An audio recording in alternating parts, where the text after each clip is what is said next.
In this video, I'll show you how to clear videos you have watched on Facebook. Ensure you subscribe and turn on the bell notification to this channel for lots of educational guides and contents like this. If you have watched a couple of videos on Facebook and for some reasons, for some personal reasons or preference, you love to clear the videos, right?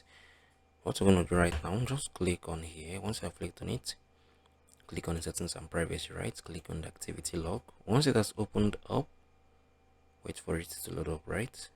Yeah, this is it. So once that's opened up right now, you're gonna see videos you've watched, right? So if you want to clear the videos you've watched, just open it, right? So there's nothing to show you because I've not watched videos on here for a very long time. So what if you love to clear the videos? You're gonna see this right here, the clear video history, right? Clear video watch history. So if you click on it, if you have watched the videos previously here on Facebook, you're gonna be asked this question: are you sure?